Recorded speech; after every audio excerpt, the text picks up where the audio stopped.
You're on a path in the woods, and at the end of that path is a cabin. And in the basement of that cabin is a princess. You're here to slay her. If you don't, it will be the end of the world.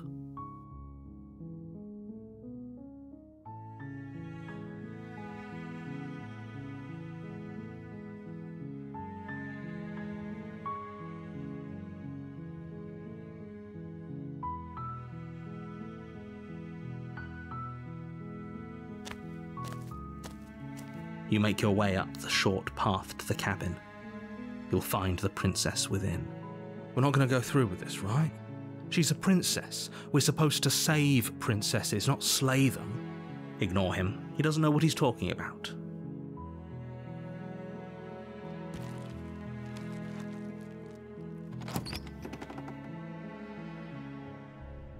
The interior of the cabin is almost entirely bare. The air is stale and musty, and the floor and walls are painted in a fine layer of dust. The only furniture of note is a plain wooden table. Perched on that table is a pristine blade. The blade is your implement. You'll need it if you want to do this right. You take the blade from the table. It'd be rather difficult to slay the princess and save the world without it.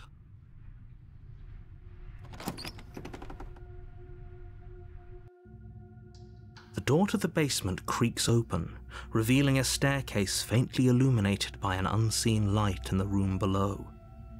This is an oppressive place. The air feels heavy and damp, a hint of rot filtering from the ancient wood. If the princess really lives here, slaying her is probably doing her a favor. Her voice carries up the stairs. Who's there? She sounds dangerous. It's almost as if she's the one in charge down here. Don't let it fool you. It's all part of the manipulation.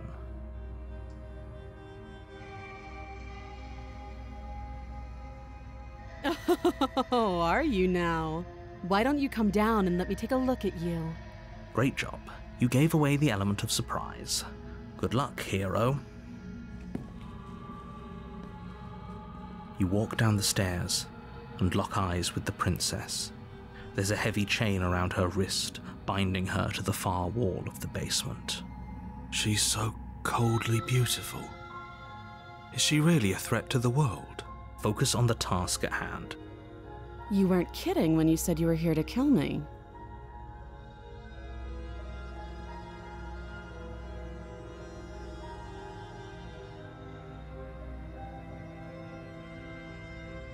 How about you drop the knife, and the two of us just talk? Look how reasonable she's being. We should just drop the blade and talk things out. Don't you dare. It's fine. We can decide what we want to do after we talk to her.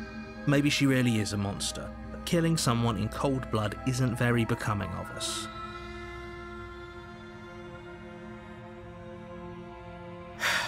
The blade tumbles out of your trembling hands and drops to the floor with an unceremonious clang. Thank you. Against your better judgment, you step forward to speak with the princess face to face, unarmed. We'll be fine. I don't know what you're hoping to accomplish here, but I can assure you there's no reasoning with her. Just make sure you don't forget about the blade on the floor. You're going to need it. So here we are. What an awkward start to a relationship.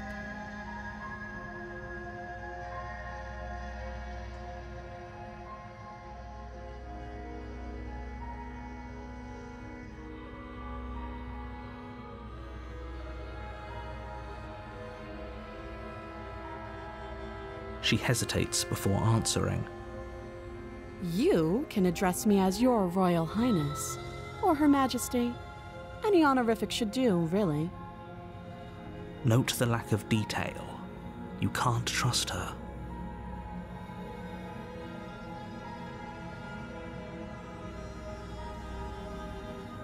Too long. Again, she offers no specifics. No matter how hard you try, you'll never get a straight answer out of her.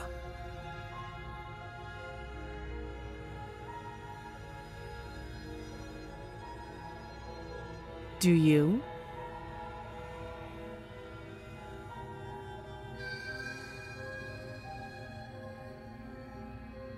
Don't just tell her that.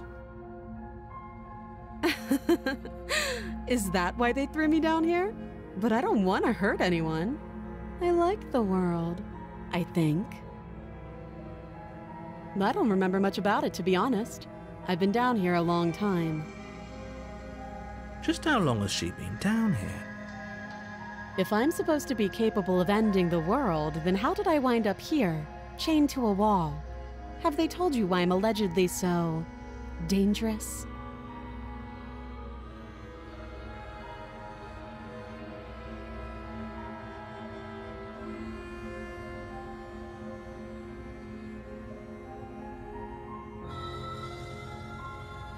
Ending the world seems like an awful lot for just one person to do. I wouldn't even know where to start. I believe her. She doesn't have to know how to destroy the world to be capable of doing it. At the end of the day, whatever the two of us have going on down here is about trust. Whoever sent you to slay me claimed I was a threat to the world, but they didn't tell you why. That doesn't sound right to me. And I don't think it sounds right to you either. Otherwise, we'd be killing each other instead of talking. She has a point. There's a reason I've been telling you to question the situation, and there's a reason you've listened. So, I could tell you that I'd lead a quiet life in the woods, or that I'd open an orphanage, or that I'd do any other number of good things that I'm sure you think you want to hear. But you don't really know me, do you? What can my word possibly be worth in a situation like this? She's right about one thing. Her word isn't worth anything. Like I said, it's all about trust. Blind trust.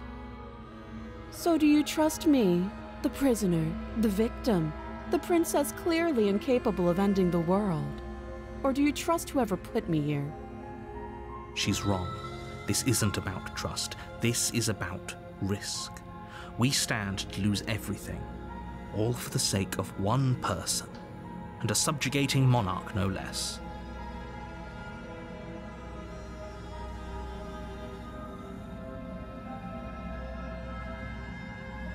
Oh, have you decided what to do with me? You know why you're here.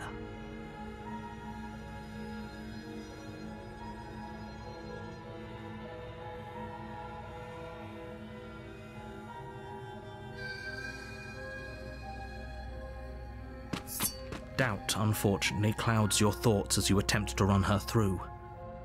A moment of distraction and hesitation is all she needed to sidestep your thrust and deliver a catastrophic blow to your jaw. It feels like you've been hit with a sledgehammer. You can feel bone grinding on bone where your jaw has been fractured. Holy shit, that hurts! Though she's unarmed, the shock of that first strike is enough to stagger you, putting you and the princess on somewhat equal footing. Your blade slashes through the air again and again, and her fists connect with your body as many times or more, each impact as heavy as that first bone-crushing hit. We can still turn this around.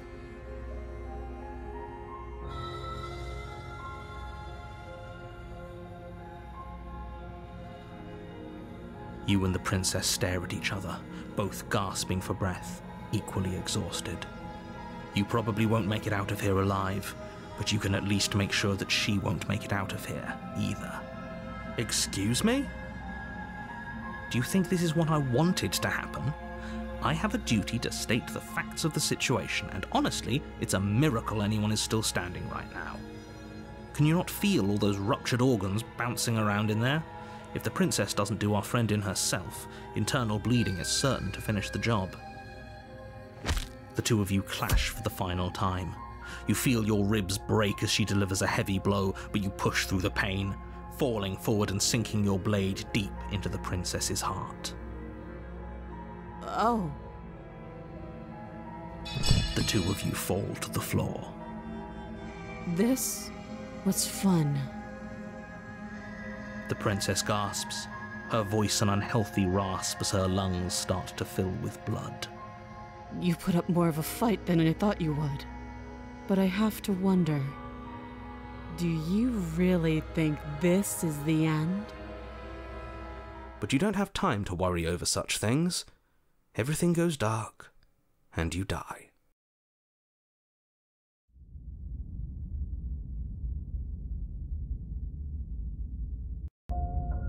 You're on a path in the woods, and at the end of that path is a cabin. And in the basement of that cabin is a princess. You're here to slay her. If you don't, it will be the end of the world.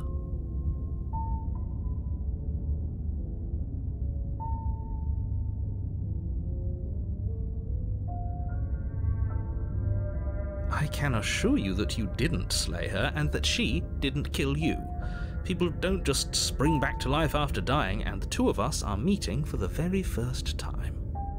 If he doesn't remember what happened, then maybe it's best to keep it that way. You know I can hear you, right? It's going to be a lot harder than you think to keep secrets from me. That's fine. It doesn't matter if he can hear us. The only thing that matters is marching up to that cabin and winning. That's the spirit. There's no point in squabbling when the real threat is just up that hill.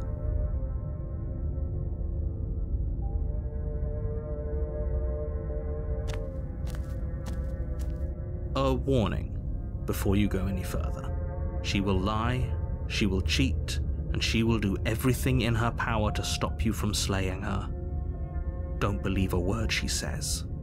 Lying and cheating doesn't sound like her at all. Not that it matters. It's not like she can lie or cheat in the middle of a fight. Are you sure about that? The point of my warning wasn't to start an argument over what circumstances the princess is capable of lying in. It was to give you some broadly applicable advice.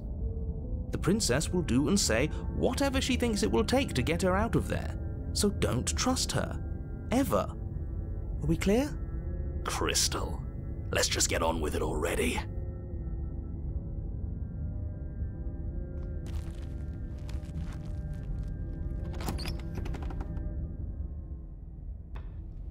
The cabin is tighter than its exterior would suggest.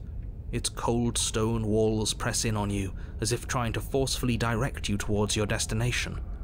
The only furniture of note is a black iron altar with a pristine blade perched on its edge. The blade is your implement. You'll need it if you want to do this right.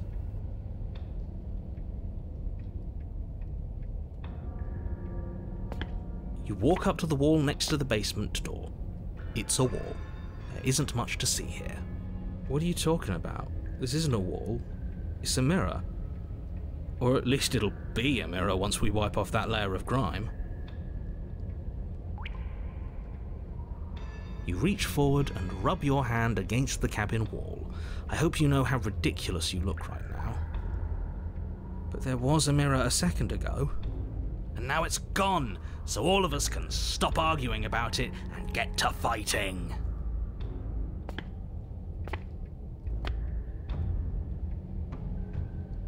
No blade this time. Right then, fisticuffs it is. Probably more fair to her anyway. Wouldn't want to feel like we cheated our way to a win. As long as you can still get the job done. And don't forget that the blade is waiting for you upstairs if you happen to change your mind.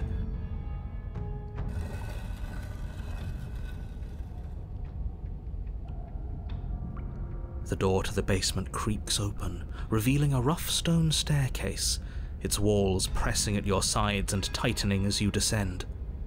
The air seeping from below is heavy and oppressive, with an almost sulphuric odor to it. If the princess lives here, slaying her would probably be doing her a favor. Her fierce voice carries up the stairs. Is that another challenger? Finally. It's been ages since I've had a good fight. This isn't what she sounded like last time. Her voice is a little deeper, almost threatening. Good. Sounds like my kind of princess. As much as I appreciate the enthusiasm, just make sure you don't let your bloodlust get to your head. You need to stay focused and keep your wits about you. Remember, you're here to slay the princess, not to have a good fight. As you descend the final step, the form of the princess comes into view, a large shackle leading from her wrist to the basement wall. Looks like she could rip those chains out of the wall without a second thought. Oh, it's you again. I'd been hoping you'd find your way back here.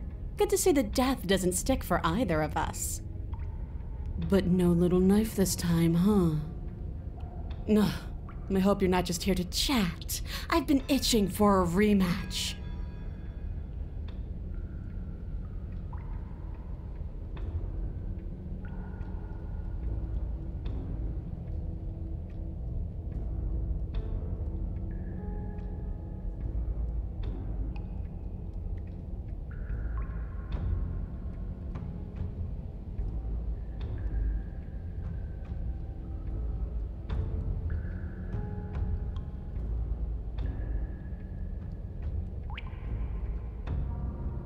What's that? Oh, that whole deja vu situation. Yes, it does seem like you and the princess remember each other, so let's say for a moment that I do believe you. For all we know, whatever happened to you last time was just a fluke, and beyond that, do you know who doesn't remember anything that happened last time? Me. I don't remember what happened last time. Are you okay? Of course I'm not okay. As far as we're all concerned, the fate of my world is still very much on the line. Not all of us have the luxury of jumping over to a parallel universe the second we die.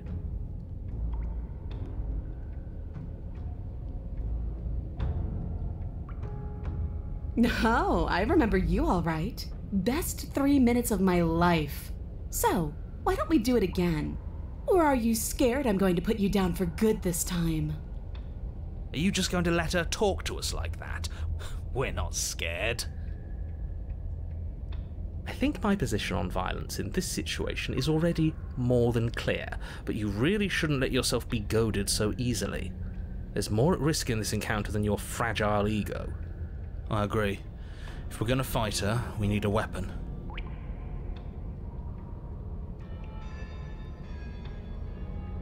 Aside from your empty hands, you look exactly the same.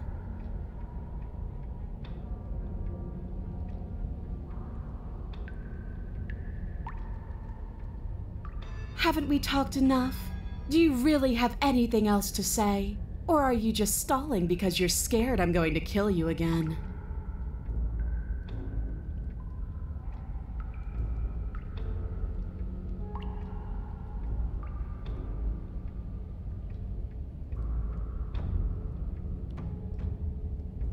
You haven't decided? We talked more than enough last time. Do you really have anything else to say? Or are you just stalling because you're scared I'm going to kill you? If you want to talk, I guess I can talk. But you should come a little closer first.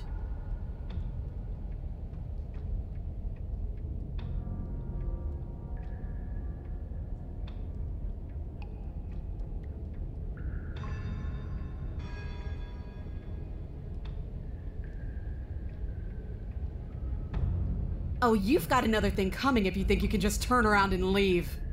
As you step towards the stairs, you hear the heavy creak of straining metal, and then a snap. She's loose. You have to make a decision, and you have to make it fast.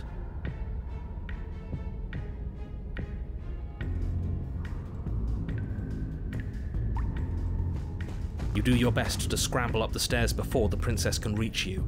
You practically feel her steamy breath on the back of your neck, but you manage, just barely, to throw yourself over the threshold and slam the heavy stone doors behind you. You're safe, if only for a moment. The blade. Take the blade from the altar.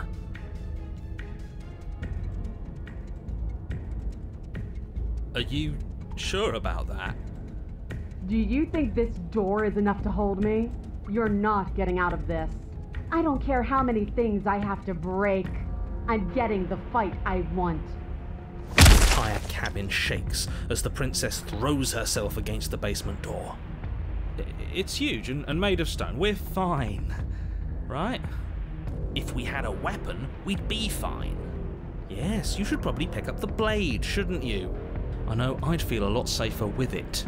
Before you can act, another impact shakes the cabin, a massive gash splitting its way up the stone doors. Here she comes. The doors explode outwards, shards of stone clattering against the walls as the princess emerges from the basement. After everything we've been through, I can't believe this is going to end with you cowering in a corner. You're pathetic. We're doomed. In a fit of violence, the princess explodes across the room and closes the gap between you. She is merciless. With every blow comes a bloom of fresh pain, igniting nerves you didn't know you even had, your skin bruising and splitting and bleeding as her fists rain down relentlessly. But thankfully, you won't have to bear this agony much longer. Your body has its limits, and she has found them. I hate this. With your body a shapeless pulp, her fingers wrap around what's left of your neck. You disgust me. You hear a snap, then everything goes dark, and you die.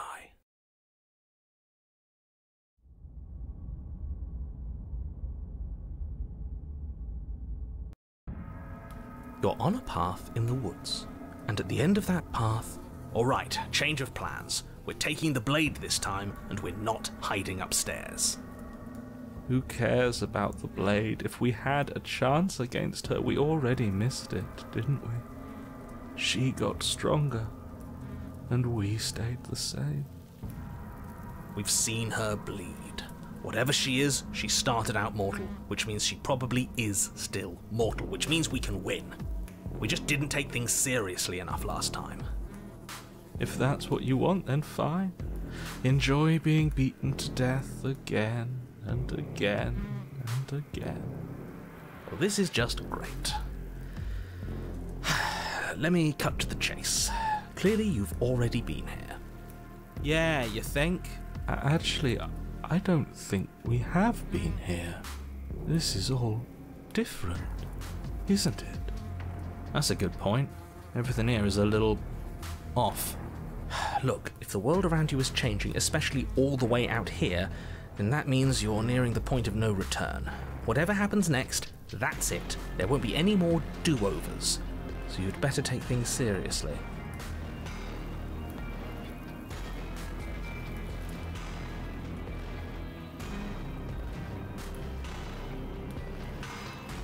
Then what happens? Have you even been listening? It's the end is what happens. Yeah, but is there something after the end? How am I supposed to know? The end means finality. It's not like I can just peek on over to the other side and tell you what it's like there, if there even is a there. It doesn't matter because we're going to win. Now that's exactly the sort of mindset I like to see. Don't let yourself be consumed with self-doubt. Don't flirt with oblivion. Just focus on the present and everything will be absolutely fine. It feels like you're being pulled in 100 different directions because we've been beaten to death twice. I don't think you have much to worry about. You're still the one in charge here, and I don't think that's ever going to change.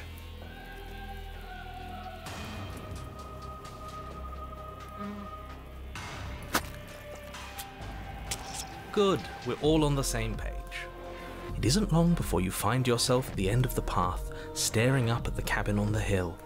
You'll find the princess within, as I'm sure you already know. End her. That's it?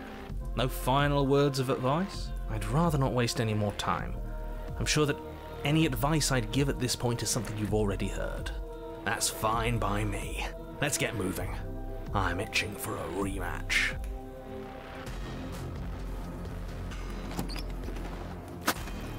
The interior of the cabin is a place that feels long forgotten.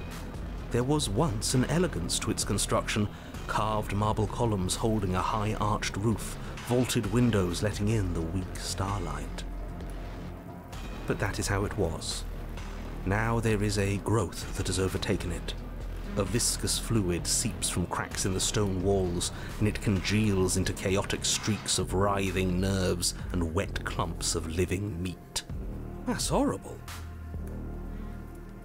It doesn't matter. The only furniture of note is a pulsating pedestal, a pristine blade perched on its edge. The blade is your implement. You'll need it if you want to do this right.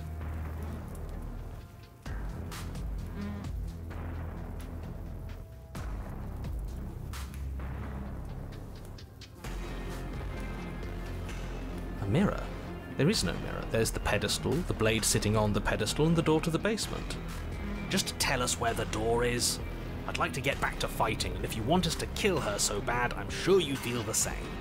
No more messing around. I don't know what to tell you. There isn't a mirror because I would know if there was a mirror. You're either seeing things or you're confused on the definitions of door and mirror. Or you're seeing things. That seems far more likely. What are you trying to say exactly? He thinks we've lost it, that we're succumbing to madness, that something in us has broken. That's an unnecessarily melodramatic way to describe a hallucination, but sure. I'm not going to waste time arguing with any of you. It went away after we touched it last time. Let's just do it again. You take the blade from the pedestal. It would be difficult to slay the princess and save the world without a weapon. Good. Nothing feels better than gripping cold steel. You step forward and approach the door to the basement, hesitating before you open it. As if you don't see it. You really don't, do you? How strange. It really is just like last time. Are we really hallucinating? Why here? Why now?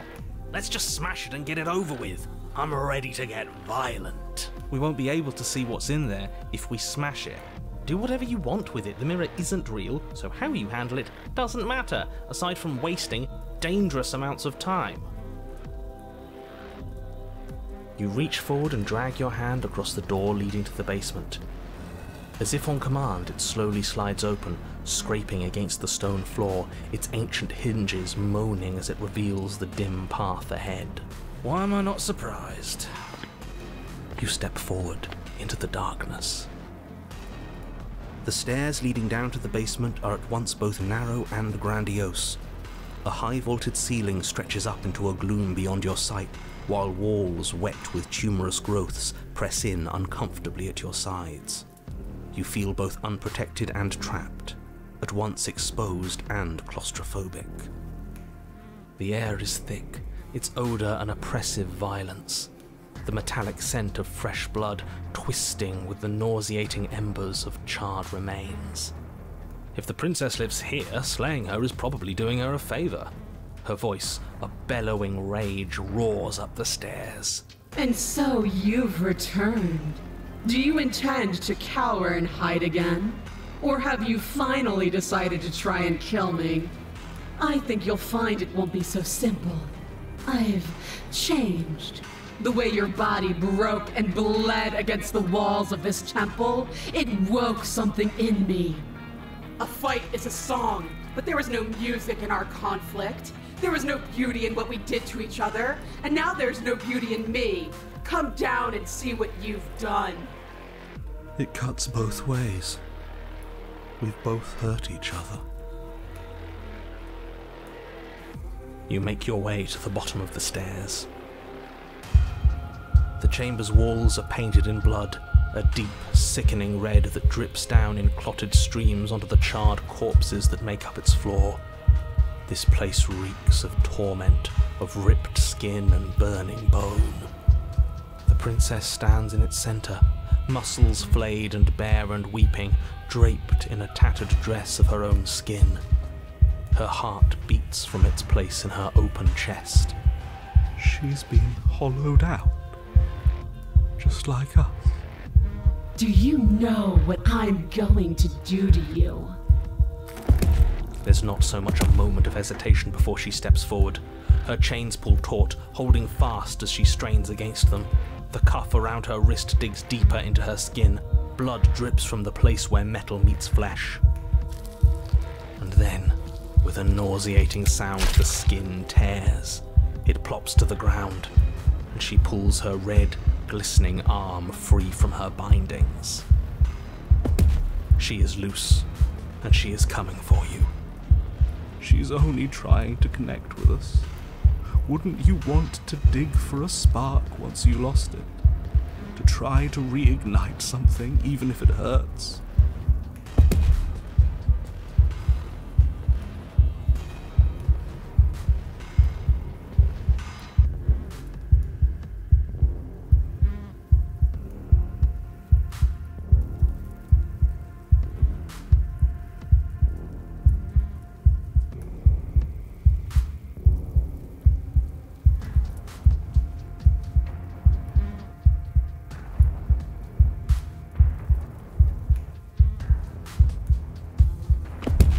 Your heart free of fear, you charge towards the princess, your eyes locked on each other, both of you prepared to lay down your very essence in one blow. It's now or never. Let's make it a beautiful blaze of glory. With a horrifying squelch, you are unwound. No, that's our stuff. She can't just do that. She just did. Unfortunate, I know, but reality is reality. This is the only way it could have gone, really. Oh, you are just insufferable, aren't you? Come on, we're better than this. So, are we dead?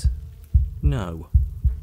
Don't think that I'll allow you death here. I've made that mistake before. No, you will suffer until you see in me what I have seen in you.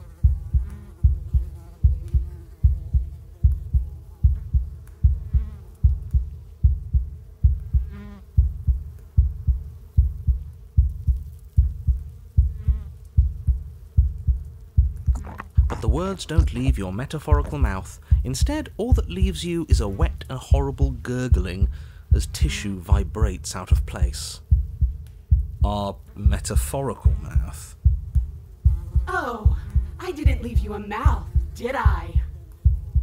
It's better that way. Words get us nowhere. They aren't music. They aren't dance. They aren't feeling.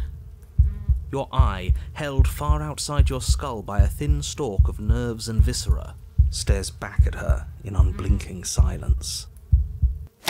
Let's see what meaning we can find together. Let's see what we're made of.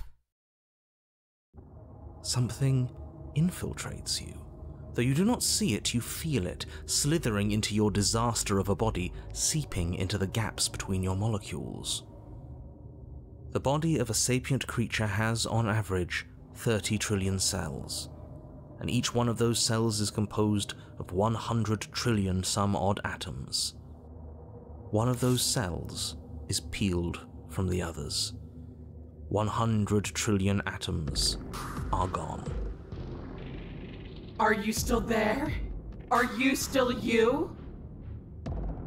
Yes, I think. Then 2 are peeled away. Then 4. This is nothing. Nothing! 8. 16. 32. Whatever she does to us, we shouldn't hate her. She's been hurt so badly. 128. 256. 512. Are you still there? Are you still you? 1024. 2048. 4096. 8192. I feel small. Smaller than before.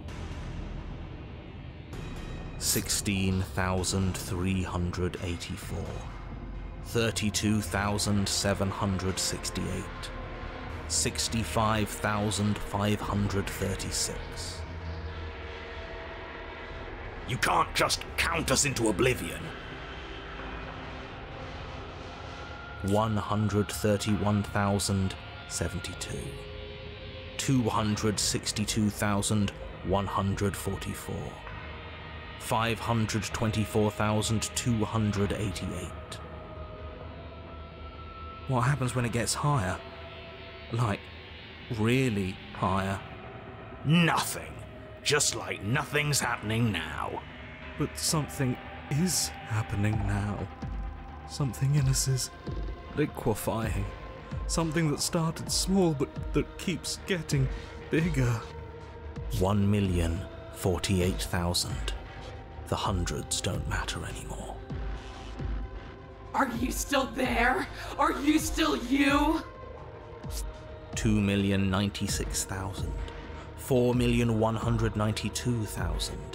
8,384,000. I don't like this waiting. Waiting for something to happen. But it's taking so long.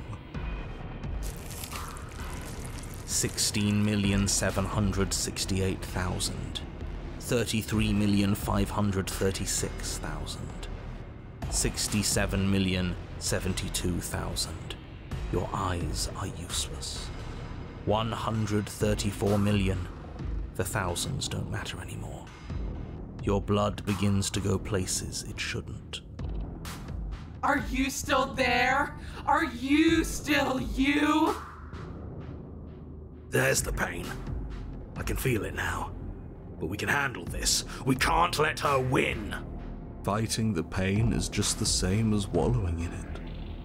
This doesn't have to be something where you win or lose. We just have to accept it. Listen to it. 268 million. We don't need to count anymore. Your lungs fill with liquid. You smell things you shouldn't. You choke on pieces of what used to be you. Doesn't matter, because we're still alive. You are deconstructed. You are reconstructed. A square you, a round you, a you with too many legs, a you with many mouths which won't stop screaming. Then all of it, pressed into a ball, tightly packed into the size of a fist. What does you even mean anymore? We just keep changing into horrible things we can't control. Make it stop, please. Make it stop. Please make it stop. You means we exist. There has to still be a way for us to win. Otherwise this would be pointless, and all this torture would be for nothing. You're right about one thing. It is torture. But it isn't pointless. The whole point is that it's torture. Are you still there? Are you still you? Yes. The ball is unraveled into the shape of a body. The skin peels off in a corkscrew. The eyes are plucked. The organs arranged in the air in a neat row. Are you still there? Are you still you? It's okay to let go. Then I'm letting go. Yes. You are stretched into a line 12 feet long, then 24, then 48. The line gets thinner as you get longer. A mile. 2, 4, 8. Are you still there? Are you still you? Yes. 16, 32, 64. No. 128. I'm still here. You are stretched and stretched and stretched until you are longer than the world itself. You wrap around it again and again and again.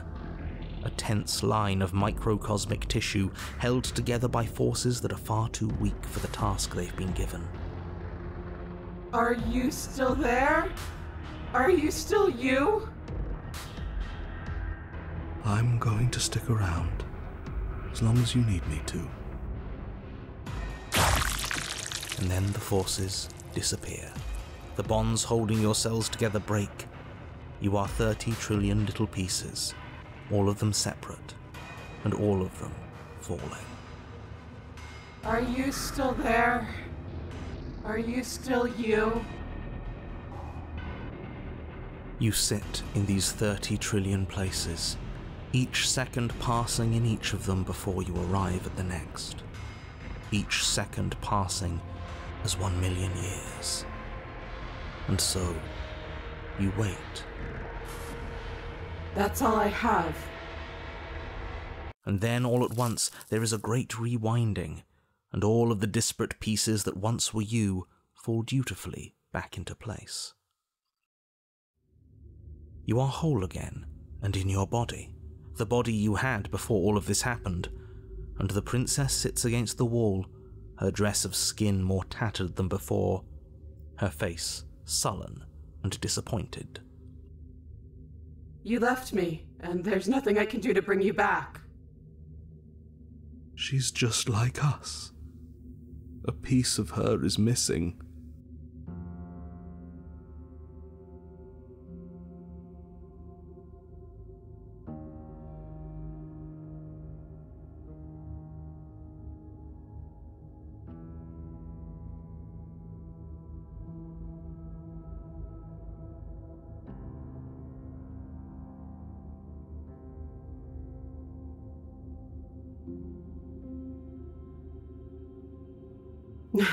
So I did do something to you after all.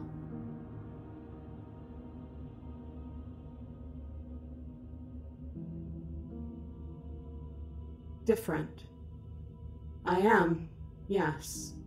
We're doing all that for such a long time. I'm tired now.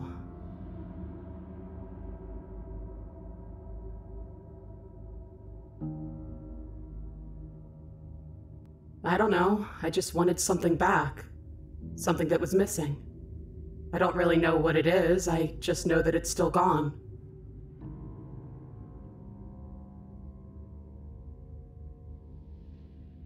Oh, all this time I thought I understood something about you. But I didn't. Now what?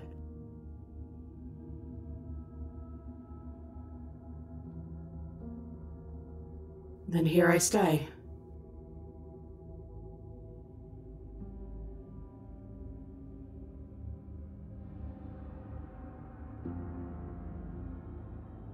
Alone?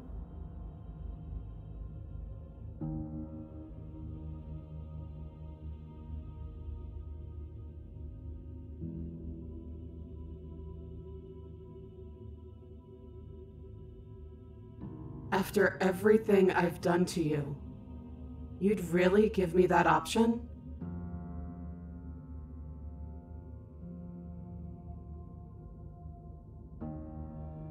Are you serious? You're just offering her your hand?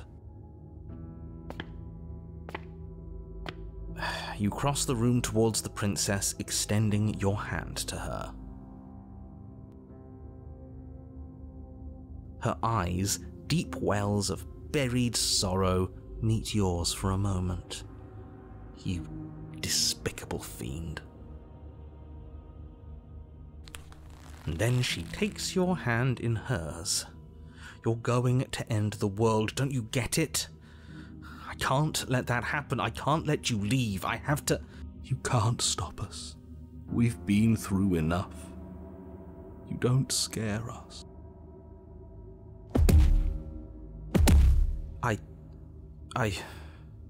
Fine. You and the princess climb the stairs out of the basement together, in silence. It's okay. We're almost there. I'm tired. I know. And then you cross the upstairs of the cabin to the door, which you open. And then you step outside and into the ruins of the world you left behind. He's gone too. It's just the three of us now. Is this the world? It's so cold.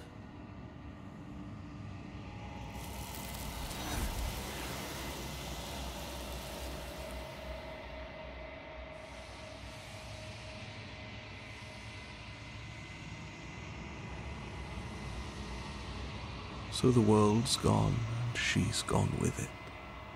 There's only one thing left for you to do here. You need to look at yourself. Whatever you see, it's going to be okay.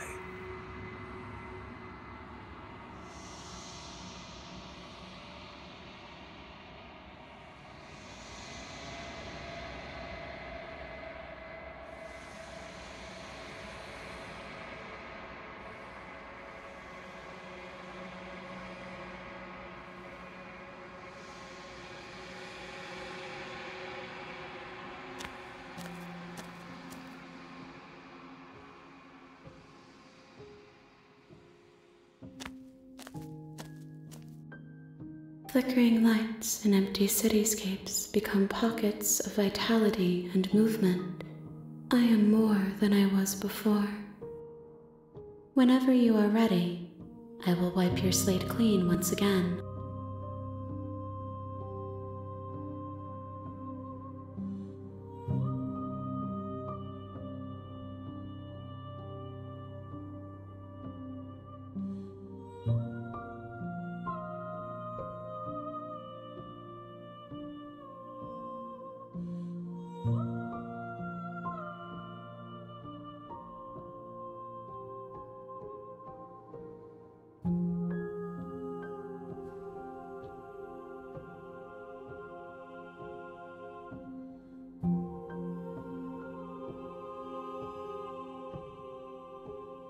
If I am to be an ocean, you have nurtured me into a pond.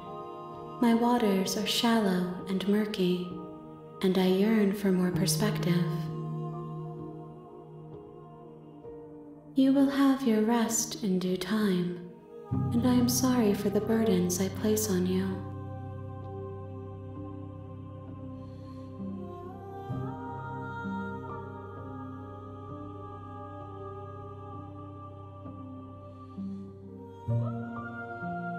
The vessels are shaped by memories of you, but their impulses are drawn to the edge of the long quiet. To them, you are a gate to something more, and any hurt you've caused them is understood as a fair price for freedom.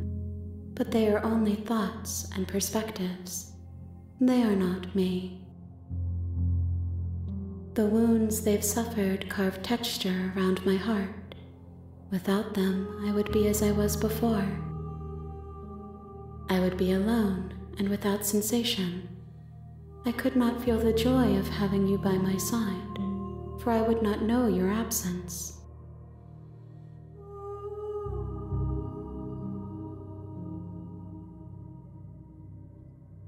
This one is desecration. She placed the weight of her agony on you, yet it is she who unwound herself. There is passion and empathy buried under her unfeeling skin. She will make for a weathered heart. Do not mourn her. She has finally found peace.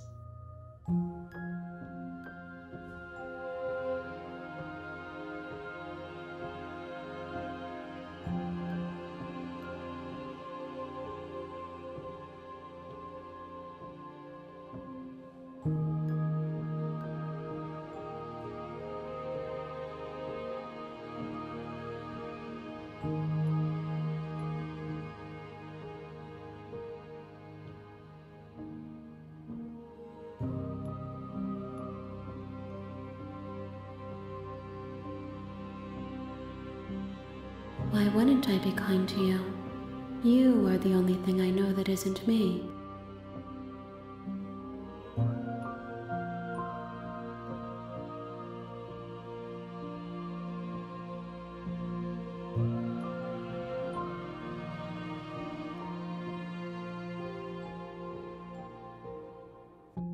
I'm sorry.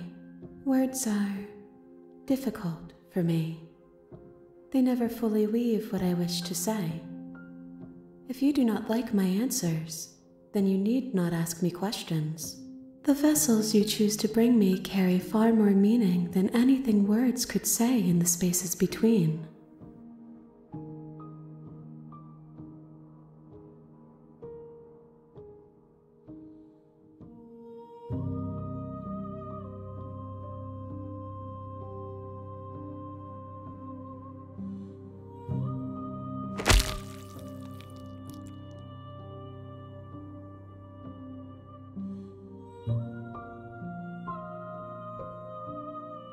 There's nowhere for you to be but here.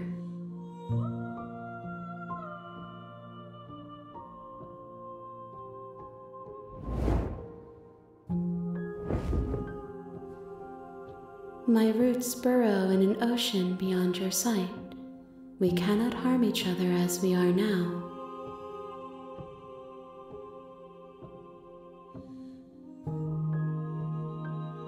I will long for your return, but it will give me time to reflect on what I am. We will meet again.